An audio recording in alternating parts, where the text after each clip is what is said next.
This is part 3 of my deep dive into Tales of Zestiria. If you're just dropping in now, welcome to the chaos. For those who might not know how I structure these, I start with a story summary, or in this case, part of the story, and then, after that, I dive into some analysis.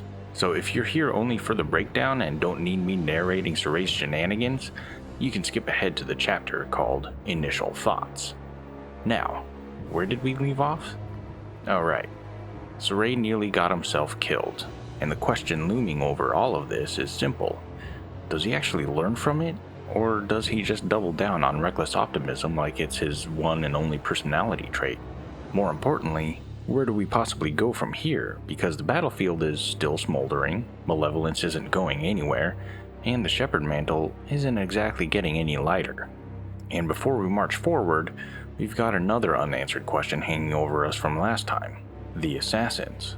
Specifically the one who stepped in at the last second and saved Sorey from being a very optimistic corpse. Who are they? Why him? And what does it mean for the path ahead? Let's start there. Sorey wakes up in the woods and finds that the mysterious assassin who saved him is none other than Rose, the bubbly traveling merchant. Yes, a girl who sells you apples on Monday and stabs people on Tuesday. She's unconscious, and Sorey hears something in the forest. Sorey's response? Carry her around piggyback style because nothing says trust-building exercise like carrying your would-be killer through a dark forest. When Rose finally wakes up, she cuts straight to the point. Why didn't you leave me behind? You were in danger. I couldn't not help you. Even if she's an assassin. They regroup with her guild where Sorey learns these murderers for hire actually have rules, morals, and strangely good PR. The sounds that have been following them turn out to be a few kids turned bandits. Instead of murdering them, Rose lets them go with a bag of coins and a lecture. Sorey looks uncomfortable, but the guild reassures him. No one tastes our blade unless they need it. So, assassins with ethics. Back at the ruins, we meet Maven, an old explorer with cryptic advice, a celestial record in hand, and enough foreshadowing to choke a dragon. The appearance of the shepherd, new clouds of war, the winds of change are fast approaching. Translation: things are gonna get messy. Then he nudges Sorey towards the ruins in the hideout for answers before leaving. So Sorey and Rose head into the hideout where she suggests he take a nap. In doing so, Sorey is finally reunited with his Seraphim squad, who explain that his shepherd powers short-circuited against Heldalf's corrupted domain. Translation: Sorey was officially punching way above his weight class. Oh, and Heldalf? Yeah, that guy's probably the Lord of Calamity. Minor detail. Rose catches Sorey talking to invisible people. His excuse? Well, he doesn't have one. He just tries to get her to hear the Seraphim. It goes poorly. She screams, punches him in the face, and storms off. The assassins oddly find this hilarious. Guess you really pushed her buttons, Mr. Shepherd. And then we find Dezel, the brooding wind seraph, with one burning question. Can Rose pull off the Armatus? Lila thinks it's possible. Edna, ever the optimist, shrugs it off. She could have all the natural affinity in the world, but she denies the Seraphim. Whose fault is that? Dezel walks away, unimpressed. So far, we have assassins with a moral compass, cryptic foreshadowing from a wandering grandpa, confirmation of our big bad Lord of Calamity, Rose literally punching divine truth in the face, and the hint that she might become Sorey's next Armatus partner. At this point, I couldn't find anything else to do in the hideout, so I tried leaving, triggering a scene where Sorey tries to do the heroic thing, again, strolling towards the battlefield like a man with a plan and not a single clue. You must be joking. Do not be impatient, Sorey. After the usual shepherd versus impulse argument, and a dire reminder that If the shepherd allows malevolence to corrupt him, the world will be plunged into unimaginable chaos. the group compromises. No solo martyrdom today. Instead, they'll poke at Maven's mystery by exploring the ruins, a safer brand of chaos. At the sealed door, Sorey gets to play detective, Miglio wagers, Edna threatens to vandalize priceless history, and Rose watches him like it's a spectator sport. What I am interested in is you. Sorey wins the How Does This Door Work contest by stepping on pressure plates like a true archaeologist. Bingo! Everybody's morale spikes until Rose's curiosity shuts the door between them. Whoops. His reaction? Mild panic, followed by philosophical acceptance. We'll just have to trust her. Trapped, the team debates whether Rose should join the Shepherd's crew. Mikleo drops Grandpa Wisdom, A true comrade has different sight, but the same vision. and the Seraphs push Sorey to accept help. The ruins make it obvious they were built for mischief. Scenes you can barely see, switches on the outside, and the faint whiff of someone who liked experiments. Predictably, things escalate. Snakes fall from the hatch. Hellion! A brawl happens while Rose fiddles with levers like it's a carnival ride. Smoke, timed pressure plate puzzles, a few well-placed buttons, and Sorey's improvisational tinkering clear the way. And just when the dust settles, he declares the obvious in the only language JRPGs understand. I can sense a domain? There's a presence of considerable power here. So, team building by entrapment, Rose's flirtation by sabotage, and the discovery that these ruins are a ticking puzzle box full of experiments and malevolence. The gang hears Rose screaming from another room because nothing says fun ruin expedition like sudden terror. Sorey runs in and finds Dezel fighting what looks like a dragon newt. Rose doesn't see a dragon, she just sees a dust tornado and has a full-on panic attack. Edna, naturally supportive, Look who's gonna crap. Sorey jumps in, Hey, Hellion! I'm over here! while Rose keeps screaming, flailing daggers, and insisting. It's all my fault that things ended up like this! Mikleo decides it's the perfect time for a heart-to-heart. Rose, it's okay to be scared. Just hang in there and listen to me. He explains how Sorey's been carrying the shepherd burden alone and, not so subtly, nudges Rose toward joining the team. It's ultimately your call. Rose squints really hard, suddenly sees Mikleo, freaks out, and shoves him backward toward the fight. Then, in classic JRPG timing, she announces, Oh, right, damn it! I'll prove to you I can do this! Cue the dramatic Squires pact where Sorey, in a rush of inspiration, dubs her with the true name. Wilkes Wilk! Even Lila's confused. Alright. But it works, and Rose joins the fight, armatized. Apparently, during the fight, Dezel also became a sublord, so he decides to stop freeloading. Had enough of this, Shepherd. I'm done playing around. Now you're going to bring my armadas to life. He literally throws Sorey a dagger, forcing a new armatization mid-battle. Somewhere in between, Lila tries out comedy. If the Hellion has scales, does that make it a scalian? Wait, what? The dragon newt finally goes down thanks to Rose armatizing with Edna and landing the finishing blow. Except it turns out the dragon newt was really just a dog seraph. Because of course. But the victory high doesn't last. Rose collapses, unconscious, and Dezel immediately rushes to her side, growling at everyone else. Leave her alone, you maniac! You're quite attached to her, I see. Which opens the door to Dezel's big reveal. He's fueled by revenge against the Hellion who destroyed the Wind Riders, and the only thing keeping him from becoming a Hellion himself is Rose, his pure vessel. Mikleo calls him out. So if Rose were to accompany us by herself, then Dezel would lose his pure vessel, and before long, his lust for revenge would turn him into a Hellion. Don't make me laugh. I'd sooner die than become the same corrupted being as the one who wronged me. By the end, Sorey accepts him with a shrug, We love quelling Hellions. and the group agrees to keep Rose in the dark about Dezel's little vengeance-packed arrangement. Edna sums it up the only way she knows how. Well, that's that. Now we're all best buds, right? To recap, Rose goes from screaming at dust tornadoes to punching dragons with seraph magic. Sorey names her like a medieval pet, and Dezel drops his trauma on the party, and somehow everyone decides this is fine.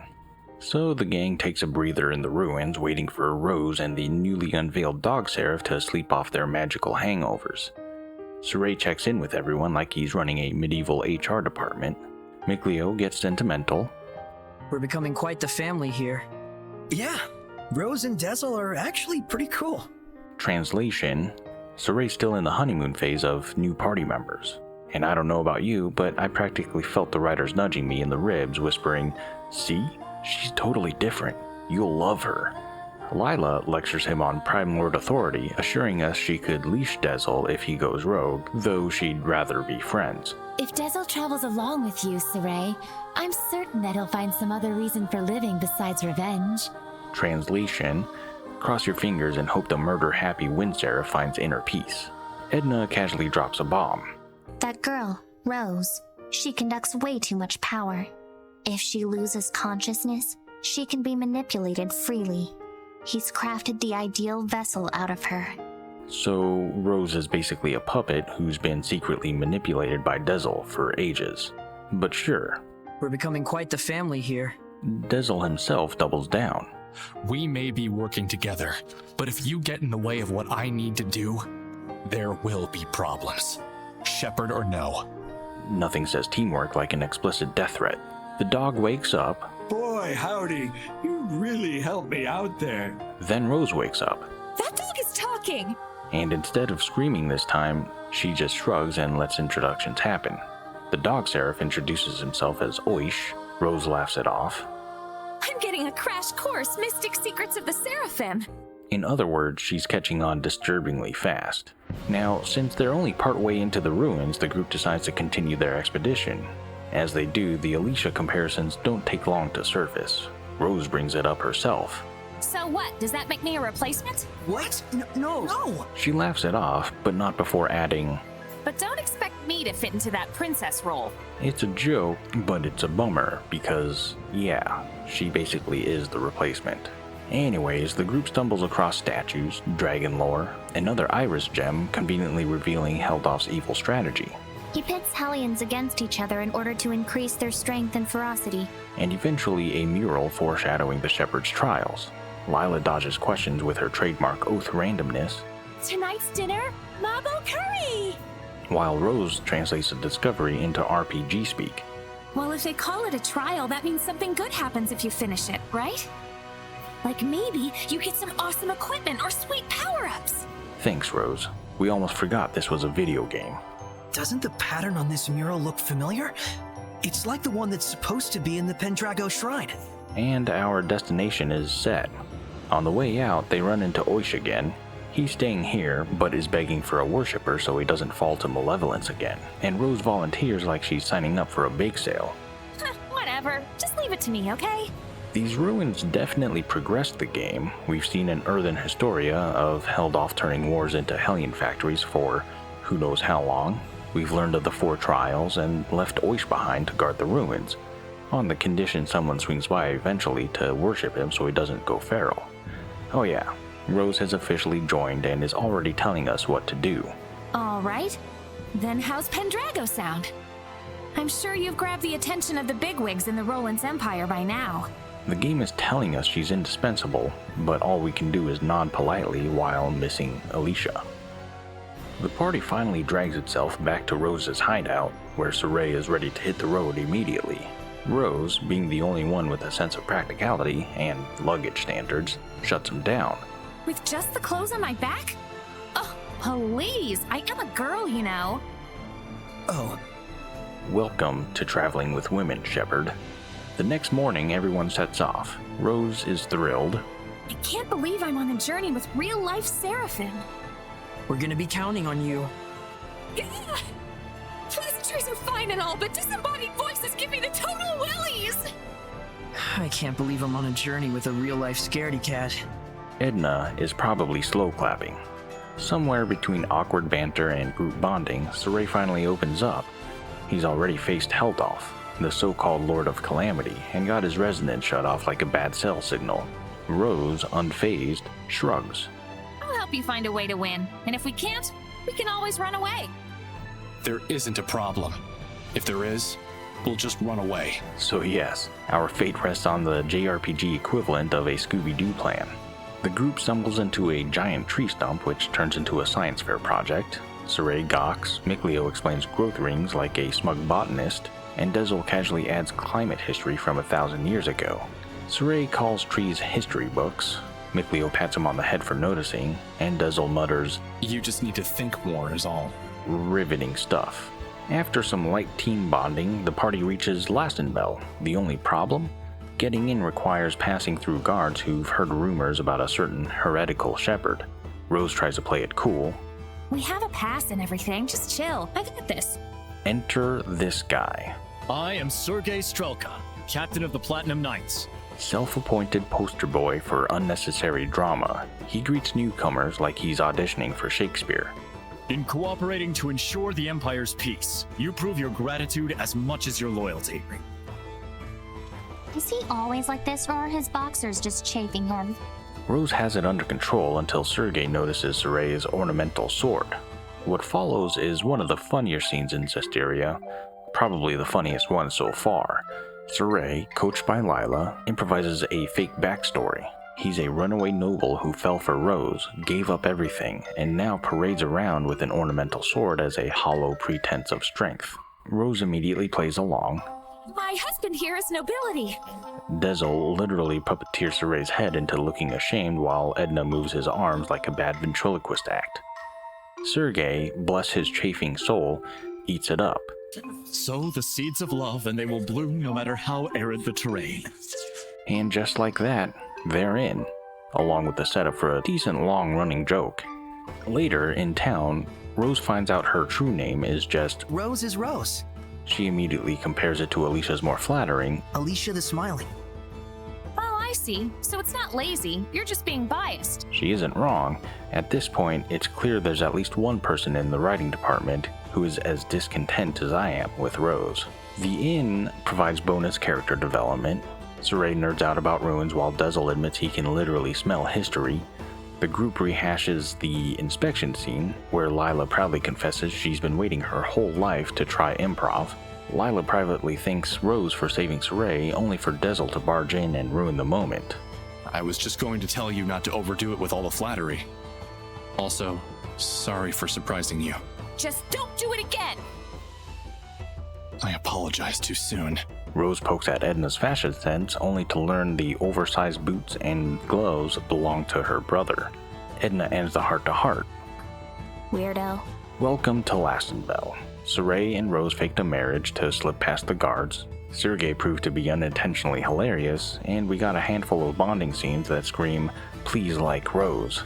But beneath the comedy, we're left with one question. What exactly are we supposed to be doing in Lastonbell, besides indulging Sorey's excuse? But Mikleo, this town looks all kinds of exciting. Well, it does, so... It's almost like the devs needed a detour before Pendrago and thought, sightseeing works. Lastonbell eventually gets interesting though. First, Sorey overhears rumors that the church is now in the miracle business, peddling elixir like some kind of medieval snake oil. Supposedly it works. Longer life, fresher breath, everything. But of course, only the wealthy can afford it. Gotta be one rich chump, let me tell you. Even Mikleo catches the scent of a scam. Something sounds off about that. So yeah, the holy men have moved into the pharmaceutical business, and side effects may include corruption and death. Then there's the belfry, which Sorey geeks out over like he's at a convention. So much history everywhere. This is too cool. Guys seriously geek out over the weirdest things. But the tour mood sours fast. Whispers of a murder case hit the streets. Devout churchgoers with their throats ripped out like something out of a horror show. And if that isn't unsettling enough, a child named Margaret is branded a ghastly little demon child for daring to say out loud what everyone's thinking. That maybe the sanctuary is running on empty. Inside that very sanctuary, Sorey confirms what this Margaret already knew. No guardian seraph in sight. Cue the party debating whether Sorey really has to fix everything in the world himself, while Dezel casually points out, You'll have a hell of a time with that if you can't even tell when you're being followed. Enter Sergei, who catches us talking to stained glass. He pulls the classic, "fight me so I know you're strong" move, duels Sorey, and then immediately does a 180. Shepherd Sorey, I beseech you to lend me your power. For the sake of Roland's. The priest arrives and kicks us off church grounds, so we meet Sergei out in town. Sergei spills the tea. The Pope is missing, 18 knights vanished while snooping around, and Cardinal Fortin has basically staged a holy coup. The church brands the shepherd a heretic, while Sergei insists only Sorey can help him uncover the truth. Naturally, Sorey agrees, because bleak reality is still reality, and that's apparently part of the package. And then... Oh, frabjous day! I shall make the preparations immediately. Milady, please forgive me for dragging your husband into all of this. Honestly, it's the best entertainment happening in town. On top of all this, Sorey picks up a side quest from, I think it's a seraph, begging him to check in on a missing guardian who may or may not have turned into a hellion. Because sure, why not add a side quest to the ever-growing Apocalypse to-do list? So what's on the Shepherd's to-do list now? Well, main quest, meet Sergei and Pendrago, unravel Church vs. Knight drama, maybe find out what happened to the Pope, and maybe learn about the Shepherd trials. And side plots? Investigate Lastonbell's murders, restore its missing Lord of the Land. Hopefully we get more Sergei comedy along the way. He's unintentionally the best palate cleanser before the game dives back into telling us once again how amazing Rose is. Before leaving Lastonbell, the party does what they do best: loiter around town, have oddly specific conversations, and remind us that, yes, Rose is still a main character. First up, dogs. I don't think any dogs have barked at me for a while now. Only to learn the depressing truth. Dogs hate him because he's the problem. They only bark because they can sense your anxiety. In other words, it's because you're afraid of them in the first place. Well, I'd argue that they bark at me first. Case closed. Next comes the umbrella debate, where Rose marvels that Edna's umbrella blocks both rain and sun, and the conversation devolves into Rose and Lila counting how many birds Edna can theoretically kill with one stone. The tally grows to 6, and Edna closes it out. I'm like Cinderella with an umbrella, not to mention a lot of dead birds with one stone. The girl's brand is consistent: dry, dark, and efficient. Meanwhile, the crew questions whether Rose has fully adjusted to life with Seraphim. That fear of hers may run deeper than it looks. Remember, it was powerful enough to suppress even her prodigious resonance. With the help of someone we know. I don't have to apologize for anything. Clearly, he does. Eventually, Lila flips the whole thing around.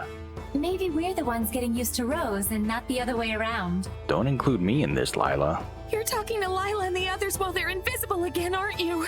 Creepalicious! Confirming my feelings for her, or lack thereof. Then it's time for Sparrowfeather business. The guild merchants approach Rose with the most world-saving dilemma yet. Lava buns or curry buns? Which do you like? Mabo curry buns! This is just what the world needs! Edna should have been there to tally the body count of birds killed in that decision. Even the merchants seem unconvinced. Sounds kinda subjective to me. But hey, leadership is about confidence, not logic. After leaving Lastonbell, Sorey and Mikleo lament the lack of a Lord of the Land, while Rose admits the thought of invisible Seraphim is so friggin' scary! We also get a strange argument where Dezel scolds Rose for riding on Sorey's back. But that was part of the plan, to catch them off guard and then mow them down! Dezel clarifies no, he's mad about the piggyback ride. Yes, this is an actual conversation in the game. On the road, the group stumbles into a crucible of malevolence, basically a Hellion fight club. Rose somehow knows what it is before anyone explains, either a writing slip-up or Rose quietly flexing lore knowledge. Sorey gets locked inside for a solo battle. I managed to beat this one. The others apparently sat around doing origami with Lila, and Edna complains about cleaning up paper scraps. Truly, everyone suffered equally. From there, Sorey and Mikleo nerd out over a leaning tower. They debate tectonic plates, flooding, and seraphic arts while Rose delivers a sane line for once. I think you both talk too much. Apparently, I took a detour and ended up in Malory Forest, where Rose reunites with her assassin merchant guild. Rose checks the potential new hideout with Egil, while the others chat with guild members who describe their family-like loyalty, their peaceful business ventures, and how they once adopted Lunar after catching him trying to rob them, because nothing says family like welcoming a future demon child with open arms. The merchants from Lastonbell show up with exciting news. The Mabo curry bun was a huge success! Truly, history in the making. The buns must be a front for investigating somehow, because they also warn Rose about some shady organization called the Romano Firm. They're responsible for bankrupting over 30 families. Rose immediately hands that issue to Egil to further investigate, proving she can pivot from food mascot to moral crusader in under a minute. Our visit to Malory Forest closes out with Rose reflecting on family. Brad, the leader, once saved her, which led to her being raised by the scattered bones. I'm grateful for it. It's better than us all being apart. I see. So, she doesn't mind, huh? So yeah, this is basically our trip to Pendrago so far. Dogs, umbrellas, piggyback drama, Hellion fight clubs, and curry buns. The game keeps pushing Rose as some sort of glue holding the story together, and it still feels like duct tape to me. At least we got a tidbit of her backstory here. Continuing the road to Pendrago, the gang stops to examine a hoe in a wheat field, which spirals into a long chat about moldy crops, famine, and how it's all probably the Lord of Calamity's fault. Just more proof of what Alicia was talking about all the way back in Alicia. Next stop, cows. This can be summed up in one sentence. Apparently even Apocalypse Beef has lore. And then I accidentally ended up at the Tintagel Ruins, which turned out to be a dead end both narratively and literally. Now buckle in, because Pendrago finally delivers some progress. The city is massive, rainy, and eerily empty. Sorey marvels, Rose casually mentions she knows her way around, and Edna gets pranked by the Fountain of Wrath, ending up drenched and fuming. Stupid, stupid humans. Things pick up when the party sees Sergei and the knights dueling a Helionized person, who promptly parkours onto a castle wall before fleeing into the shrine church. Sergei admits the man was one of Cardinal Fortin's underlings, which raises more questions about corruption in the church. Edna, meanwhile, pokes Sergei with her umbrella and snaps. I'm cold. You can blather on inside. Lila sneezes, Rose smooths it over, and Sergei doubles down on the running gag. Your wife sure is considerate. Yep. So the party ducks into the Knight's Tower to dry off and catch up with Sergei, who has, let's just say, bad news and worse priorities. Permissions for the church? Secured. Reputation? In the gutter. Shepherd scrutiny? Through the roof. Rose sums it up with her usual bluntness.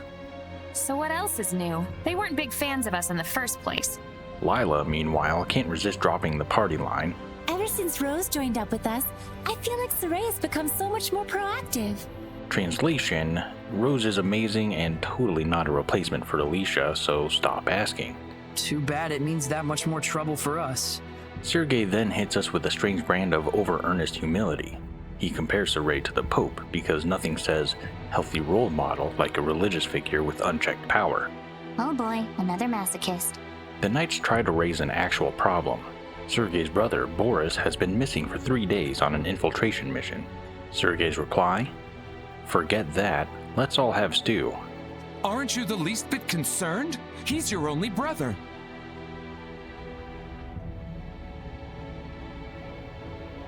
I do not wish to burden you with my troubles any more than I already have. That's right. Family crisis? Set it aside. Priorities? Dinner. Exploring the tower, Sorey stumbles across a painting of none other than General Heldalf, apparently moonlighting as the first captain of the Platinum Knights 2 decades ago. So this is Heldalf. Sorey seems to be connecting the dots like he's in a detective drama where the suspect was already obvious. Leaving the tower, Sorey praises Sergei. Sergei sure seems like a good guy.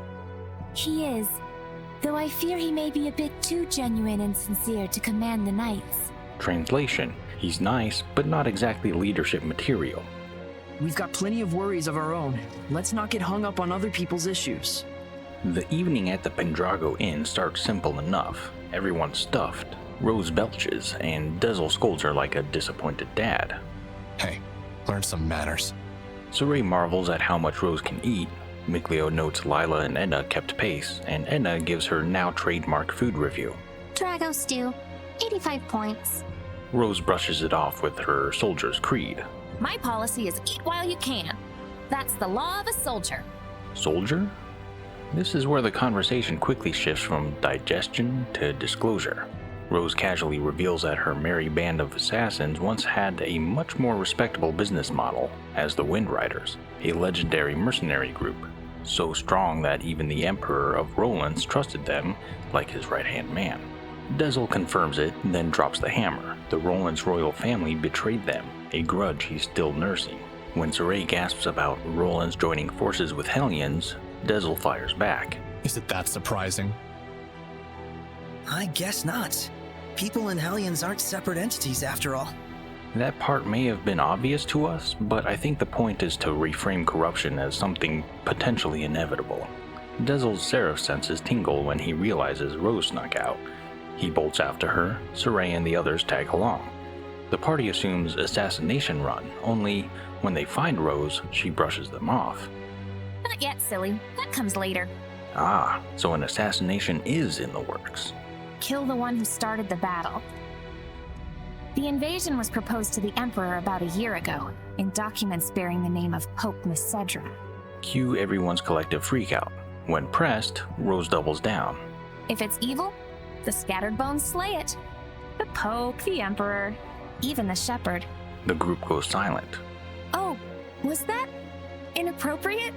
But the weight of the statement still lingers. Edna provides the blunt diagnosis. Because she's as nuts as he is? Back inside, the group mulls over whether the Pope could really be a warmongering mastermind or just another pawn in Rollins' web. A skid has Mikleo grinding his water magic while rattling off the group's ever-growing problem list. Assassins, revenge, cardinals, hellions, and Rose's stabby career path. Lila admits she's just as swept up in the chaos as he is. Now, we finally make it to the Shrine Church, which starts out deceptively wholesome. They walk in on what looks like a children's lesson in theology. The priest quizzes the kids on the 5 lords. Yusuf! Oh, and Eumacia! Hyanawa and Amanat! And finally, the one worshipped here, Maltellus. Lila gasps dramatically while Sorey latches onto the idea. I bet Maltellus would know something about how to stand against the Lord of Calamity. He's got to. Is he really all that? When the priest notices Sorey, the Shrine Church tour turns educational. The priest shows them an ancient inscription about the Shepherd's trials and their spiritual powers, but nobody can read it. Sorey's excited. Mikleo suspects a code, and Rose bluntly asks, Hey, what does the big rock thing say? The priest admits the cipher is only passed down pope to pope, which means of course they need to find the pope. Then everything goes sideways. Malevolence floods the room, petrifying the priest and children mid-motion like creepy church statues. Rose panics. I don't feel so good. What is going on? It's a Hellion's domain, just like when we fought Heldalf. And, standing in the doorway like she owns the place, meet Cardinal Fortin, villainous extraordinaire.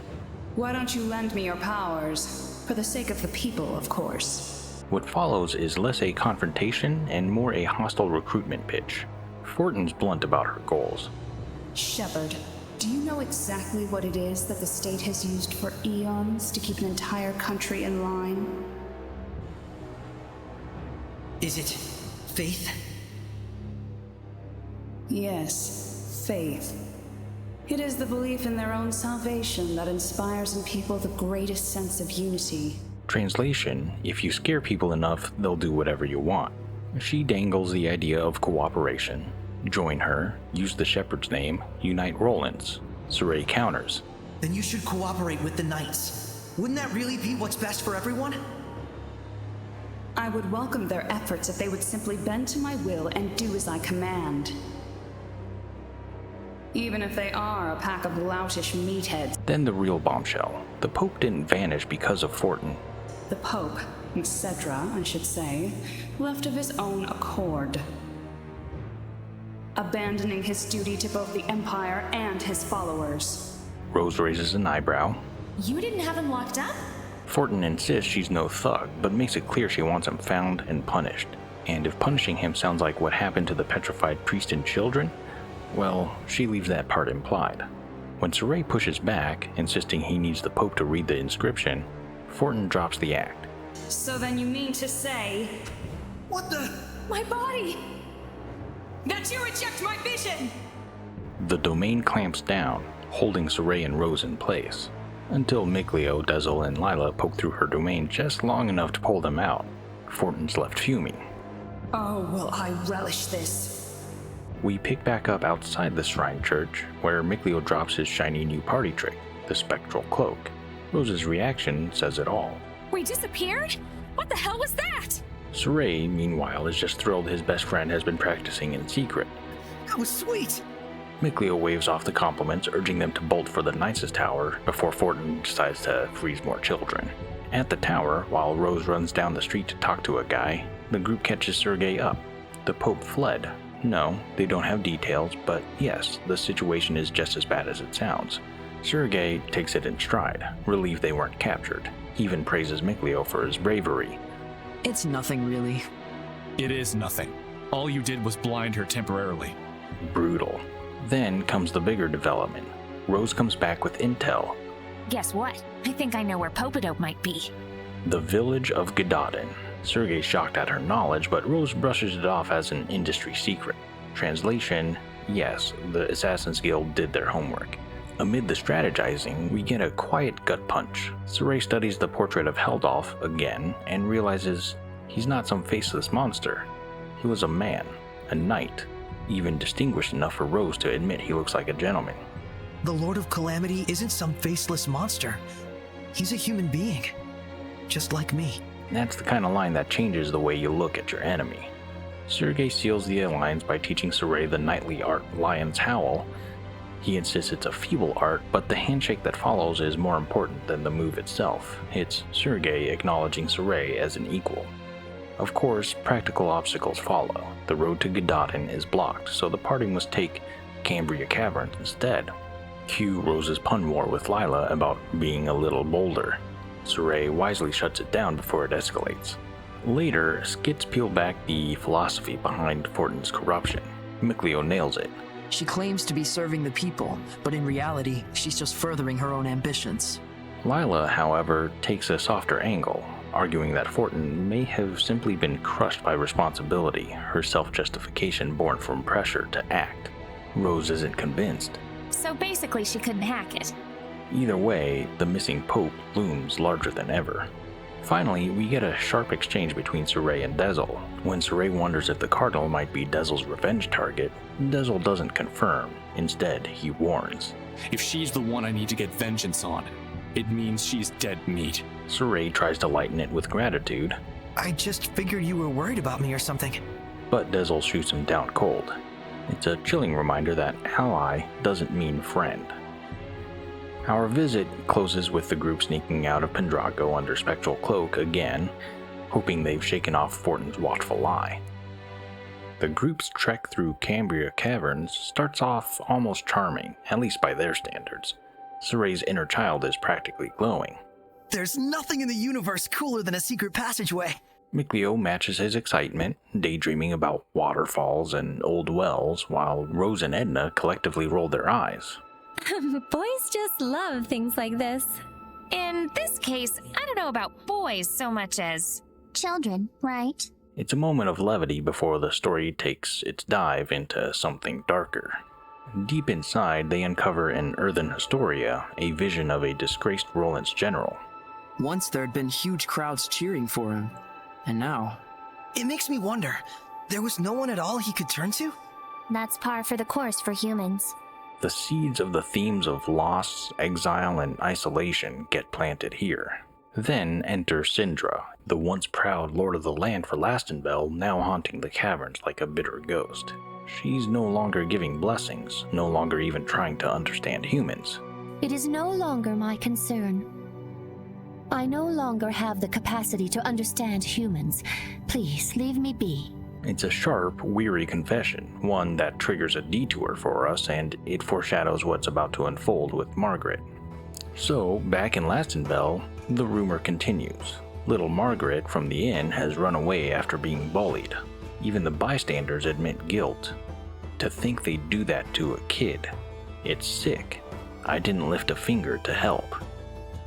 The group starts piecing together a connection between Margaret's resonance and Syndra's abandonment. It's like they were once friends, but... Something happened. That something arrives in the form of a Hellion attack, a Rougarou. A Hellion that goes berserk when the moon is out. It's weaker than expected, but the horror escalates when they discover not one, but two. A breed wolf devouring its own kind. After the fight, the monsters revert into Margaret and her dog, Wiggs. The confession is devastating. You can tell it's really me, even though my mom said I'm a monster. Of course, I know you're not a monster. No, but I became one because me and Wiggs got so angry. She explains how Wiggs killed people in the city, how she sought help from her mother and found rejection instead. It's childlike and tragic, half fairy tale, half crime scene transcript. Rose's soft lie, "Don't worry, your mama's gonna come soon," is the emotional knife twist. Margaret dies moments later in Syndra's presence. Syndra's reaction is a muted implosion. I could have stopped this if I hadn't run away. Her disgust with humans, the church, and herself all converge here. She explains how stricter discipline and hostility from the church turned even some child's nonsense into grounds for persecution. Edna's summation is the bleakest yet. So that's the reason why you left, out of utter disgust with humans. After this, the group retreats to the inn to process what happened. I've always thought that having resonance was a good thing, but I guess that's not always true. Once you can see with it, your world is never the same again. Lila and Mikleo point out that humans and Seraphim effectively live in different worlds, making harmony nearly impossible. Lila lays out the moral of the story. What's important is having the capacity to accept each other's differences. This side quest ends with restored blessings in Lastonbell, but the cost is unmistakable. A child dead, a seraph humbled, and the group forced to acknowledge that resonant is a lens that can distort, divide, or destroy depending on who's looking. So we head back through Cambria Caverns and finally make it to Byrocliff Ridge, where Rose celebrates just a little too early. Hell yeah, we're home free! Praise the sun! Only for a Griffin Hellion to crash the party. The team dispatches it, with Edna getting a cheap shot from the wind and brushing it off. I just slipped is all. Classic Edna. The ridge leads to Gododdin, a small, oddly prosperous village. Kids spot the outsiders immediately, Outsiders! but quickly correct themselves since apparently outsiders is a bad word in school now.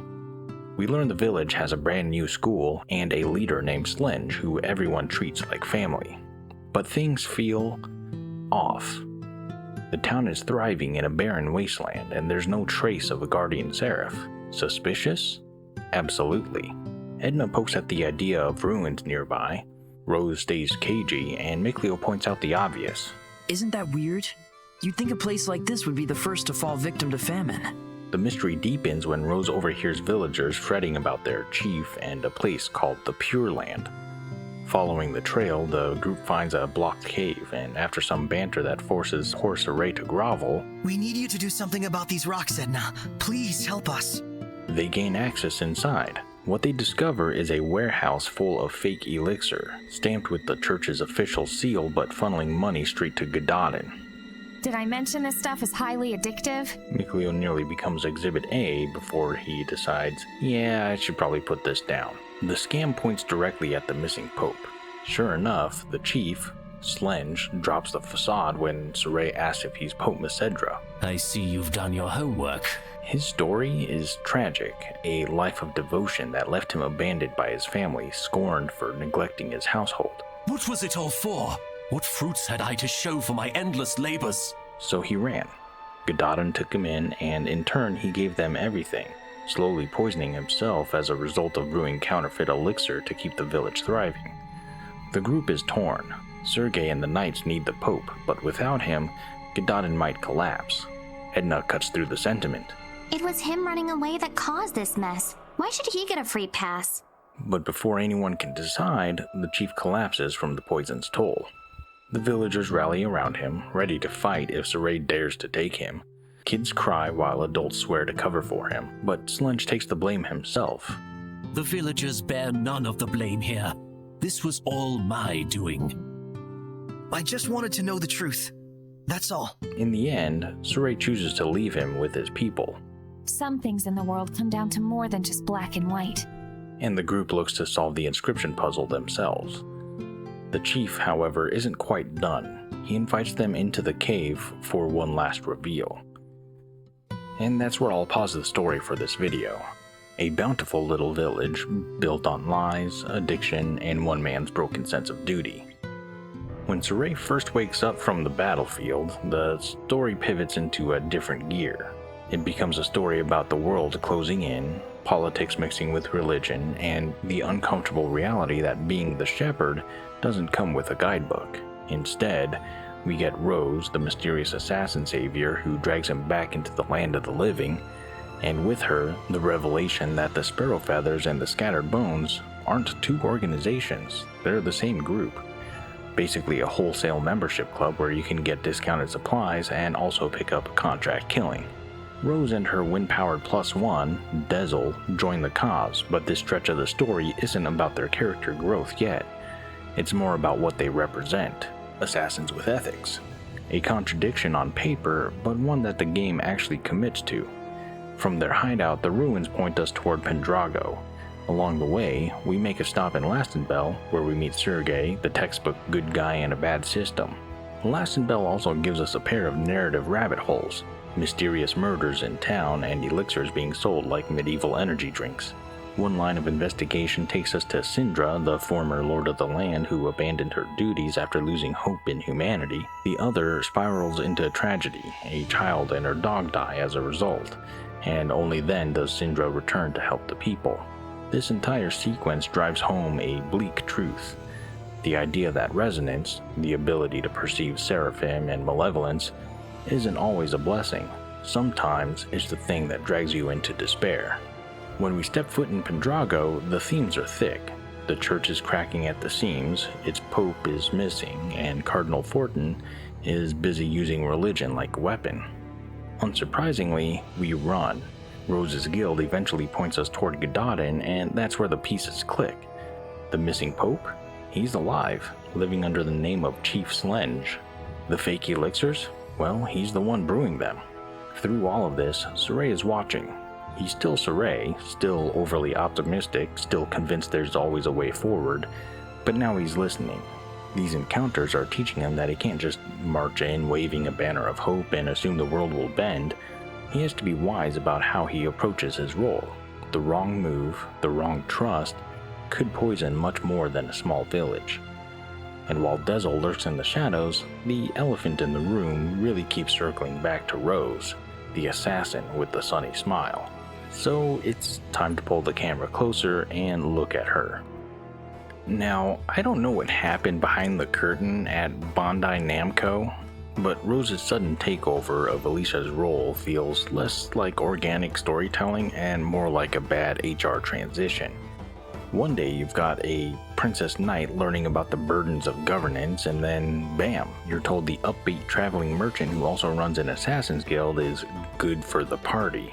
The game tries very, very hard to sell you on this fact. She'd be a good partner for you. Rose's level of resonance is about on par with yours. They're all such good people, and she has so much to offer too. With Alicia, you both suffered the cost of making her your squire, but this time I think it would be different. She's far too used to the power of the Seraphim. Dezel is consumed with vengeance, and yet he has not become a Hellion. Because he has a vessel that cannot be corrupted. Rose and Dezel are actually pretty cool. She does seem to have the latent aptitude for it. But your courageous acts and spirit were very moving. Ever since Rose joined up with us, I feel like Sorey has become so much more proactive. I'm starting to understand too. Why she bears no malevolence, that is. Strong and loyal. They called us the best on the continent. You're doing your best. It's cool. Sounds fun. I'm game. She's got your number. Not sure I get what you mean, but you're welcome. We're becoming quite the family here. It means Rose is Rose. My smile is pretty gorgeous too, you know. Thankfully, after Pendrago, the game quietly turns down the Please Like Rose marketing campaign. By this point, if you haven't rage quit, you've probably just accepted her presence the way you accept an upstairs neighbor who vacuums at midnight. You don't like it, but you deal with it. But annoyance aside, there is some interesting lore here. Rose was a child plucked from obscurity. She was essentially raised by the Scattered Bones, an organization that used to go by the far less ominous name, the Wind Riders. Back then, they weren't assassins for hire, but mercenaries with a code, which adds a layer of tragedy to their evolution. It's a small but telling example of how noble causes corrode over time, leaving behind only fragments of their original purpose. Rose may laugh and smile, but her upbringing was steeped in this gradual shift from guardianship to contract killing. And then there's Dezel, who follows Rose like a bodyguard, and half the time it seems like he thinks he's some sort of father figure to her. It's suspicious, but I guess that's one way to go about talking to someone you've been following around without their knowledge. What we do know is that Dezel has a vendetta tied to the Wind Riders' fall. Both the Roland's Empire and whoever this mysterious target is apparently had a hand in betraying them. Whether Rose is an unfortunate bystander in his crusade or the key to resolving it, and that remains murky. So Rose ends up being less of a character and more of a litmus test. Can you tolerate the tonal whiplash of someone who treats assassination like a side hustle while maintaining the personality of a Saturday morning cartoon character? If yes, welcome aboard. If not, well, at least Dezel's around to scowl about it with you. If there's one thing this stretch of the story hammers home, it's that leadership is less about who wears the crown and more about how heavy-handed you are when you swing your sword. We're presented with 4 radically different models of leadership, each one almost a case study in how power corrupts, or at least bends, those who hold it. Take Rose for example. My personal annoyance with her personality aside, I can't deny she carries some fascinating themes. She's a leader of contradictions, merchant by day, assassin by night, smiling as she balances trade deals with blood contracts. What elevates her, at least conceptually, is her process. The scattered bones don't kill indiscriminately, they investigate, debate, and make decisions about whether a life should be taken. Leadership, for Rose, is about authority, judgment, and the willingness to accept death as a necessary tool. And even though we haven't seen him since the Spirit Crest, Zavid's words hang over her character like a storm cloud. Death is a kind of salvation for some. Rose embodies that philosophy even if the game doesn't fully explore it yet. She's a counterweight to Sorey's shepherd who represents purification and redemption. Put bluntly, Rose is a pragmatic solution to problems that Sorey insists on handling with hope and a glowing hand. Then we have Sergei. His leadership style can be summed up as earnest, loyal, and hilariously gullible. The man who truly believes Sorey and Rose are married, an illusion born from the very same scheme he ends up investigating. It's funny, but also telling. Sergei wears blinders. In this marriage gag, it's personal perception, but it's also seen in his command. His knights serve under the long-held assumption that the Pope was captured when, in reality, the man just walked away. Sergei has the heart of a leader, but not the vision. He is good in a system that thrives on corruption, and that makes him both admirable and painfully out of place. Speaking of the missing Pope, Slenge is a case study in devotion curdled into tragedy. He devoted his life to the church only to be abandoned by his family, and when he finally walked away, he built a new family in Gododdin.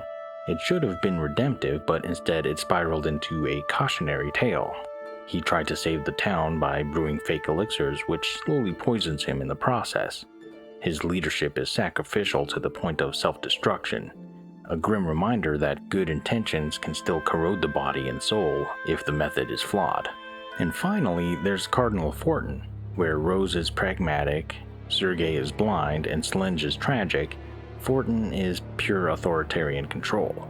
Her philosophy is simple. People are sheep, and the religion is the staff to guide, or bludgeon them. Her domain petrifies those around her, a literal manifestation of her worldview. She doesn't hide behind disguise like Rose or self-delusion like Sergei. She wields power openly, unapologetically, and with the certainty that it's all for the greater good, so long as she's the one defining it. So, what does this all say about leadership? That it's a spectrum of compromises? Rose kills to protect, Sergei serves to a fault, Slenge sacrifices himself in misplaced faith, and Fortin controls through fear. Each one highlights a different danger, becoming too ruthless, too naive, too sacrificial, or too authoritarian, and somewhere in the middle stands Sorey, trying to navigate it with all the optimism that feels more fragile every time he witnesses another failure of power. So that's where this leg of the journey leaves us, not so much on a triumphant note as on a cautious reconstruction. Ever since Heldalf shattered Sorey's optimism on the battlefield, the aftermath so far has been about slowly piecing that worldview back together. leadership, corruption, tragedy, and control, all of it serving as warning signs of what happens when power gets handled the wrong way. And tucked between all of that, a quieter warning courtesy of Margaret, Wiggs, and Syndra, that throwing around supernatural abilities in public is a great way to cause panic, suspicion, or, the accidental death of a child and her dog. A cheerful reminder that resonance isn't always a blessing. On a personal note, it was about 10.5 hours of gameplay between Sorey's fall and here. That's 10.5 hours without a word of what happened to Alicia. Rose has stepped in so firmly it's almost like the game would prefer you forget Alicia existed. Dezel's slow burn vengeance plot is still simmering, though no one seems eager to touch it. And Zavid? Still missing. Probably off somewhere shirtless, being cryptic. Next time, we head into the Shepherd Trials. All of them. Because nothing says character growth like a series of spiritual obstacle courses designed by people who died centuries ago. Anyways, maybe the question isn't who leads or who follows, but how much of ourselves we're willing to sacrifice in the name of either. Thanks for watching.